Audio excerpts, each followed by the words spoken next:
అసెంబ్లీకి కేసీఆర్ నేటి నుంచి బడ్జెట్ సమావేశాలు అందరి చూపు అసెంబ్లీ వైపే. అసెంబ్లీ ఉదయం 11 గంటలకు శాసనసభ ప్రారంభమవుతుంది. అనంతరం దివంగత ఎమ్మెల్యే లాస్య రంజితకు అసెంబ్లీ సంతాపం తెలపనుంది. లాస్య రంజితకు సంతాపం తెలిపే తీర్మానాన్ని సీఎం రేవంత్ రెడ్డి సభలో ప్రవేశపెడతారు. సంతాపం అనంతరం శాసనసభ నిరవధికంగా అంటే ఈ రోజుకు వాయిదా పడుతుంది. సభ వాయిదా పడిన తర్వాత వ్యవహారాల కమిటీ అంటే ఎన్ని రోజులు నడపాలి, దేని గురించి మాట్లాడాలని చెప్పేసి ఒక కమిటీ భేటీ అవుతుంది. ఈ సందర్భంగా బడ్జెట్ సమావేశాలు పనిదినాలు అజెండాను బిజినెస్ అడ్వైజరీ కమిటీ ఖరారు చేయనున్నది. బడ్జెట్ సమావేశాలకు బీఆర్ఎస్ అధినేత కేసీఆర్ హాజరవుతున్నారని ఆ పార్టీ నేతలు తెలిపారు. ఈ నెల 25న అసెంబ్లీలో బడ్జెట్ ప్రవేశపెట్టనున్నారు. ఈ సమావేశాలకు ప్రతిపక్ష నేత హోదాలో కేసీఆర్ తొలిసారిగా పాల్గొంటున్నారు. అంతకు ముందు 2 సార్లు సమావేశాలు జరిగినా ఆయన హాజరు కాలేకపోయారు. ప్రజలు ప్రభుత్వాన్ని ప్రశ్నించేందుకు ప్రతిపక్ష హోదా ఇచ్చారని, ప్రతిపక్షం ఏంటో చూపెడతామని ఇప్పటికే కేసీఆర్ ప్రకటించిన విషయం తెలిసిందే.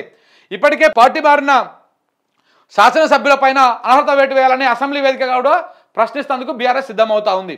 సో మొత్తానికి చాలామంది మాట్లాడుతూ ఉంటారు, కేసీఆర్ ఎందుకు పోతలేడు, ఓడిపోయిన తర్వాత ముఖం లేదా కేసీఆర్కి పోనీక, దేనికి పోలేదని చెప్పేసి. సో ఆయన ఈ ఎమ్మెల్యేల ప్రమాణ స్వీకారం ఈ కార్యక్రమం సందర్భంగానేమో ఆయన దెబ్బ తగిలి ఆయన కింద పడి ఆ తుంటి విరిగి హాస్పిటల్లో అడ్మిట్ అయ్యిండు. తర్వాత నడవడం ఇవన్నీ కొంత కార్యక్రమాలు ఉన్నాయి కాబట్టి అప్పుడు రాలేదు. సో ఇప్పుడు బడ్జెట్ సమావేశాలకు కేసీఆర్ పోతా ఉన్నాడు. ఇంకా ఇప్పుడు ఉంటుంది సినిమా. మొన్నటిదాకా ఇప్పుడు సోషల్ మీడియాలో కూడా ఒకటి తిరుగుతూ ఉంది బాగా. మొన్నటిదాకా బావబామాడులే వాయించిర్రు, ఇప్పుడు ఇంకా పెద్దసారి వస్తూ ఉన్నాడు, ఈయన వాయిస్తూ ఉంటాడు.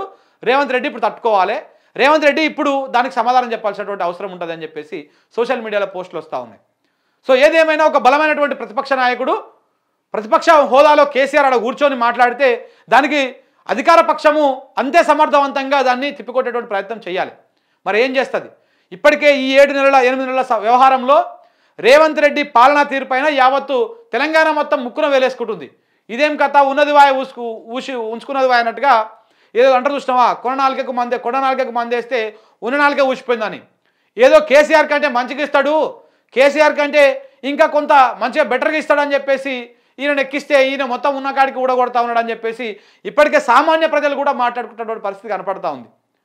మరి ఇప్పుడు కేసీఆర్ వచ్చి అక్కడ ఈ ప్రజా సమస్యలు కావచ్చు, బడ్జెట్ లోపాలు కావచ్చు, వీటన్నింటి గురించి మాట్లాడితే ప్రభుత్వం ఏ విధంగా స్పందిస్తుంది, ముఖ్యమంత్రి రేవంత్ రెడ్డి గారు ఏ విధంగా రెస్పాండ్ అవుతారు, లేకపోతే ఇక్కడ బుల్డోజింగ్ వ్యవహారమే ఉంటుందా, లేకపోతే ఎట్లా ఉంటుంది అనేది చూడాలి.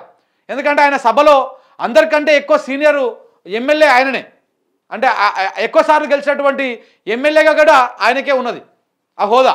ఇలా ప్రతిపక్ష నాయకుడు హోదాలో ఉన్నాడు. మరి ఏ విధంగా సభ రిసీవ్ చేసుకుంటారు, ఏ విధంగా గౌరవ సభను ఆ గౌరవం కాపాడతారా, లేకపోతే ఏ విధంగా ఉండబోతుంది అనేది చూడాలి. అంటే ఇవాళ ఏం ఉండకపోవచ్చు పెద్దగా, 25 తారీఖు అంటే రేపేం లేదు ఎల్లుండి ఉంటుంది, రేపేం లేదు ఎల్లుండి బడ్జెట్ సమావేశం ఉంటుంది. ఆ రోజు మరి ఏముంటుంది అనేది చూడాలి, ఎట్లా ఉండబోతుంది.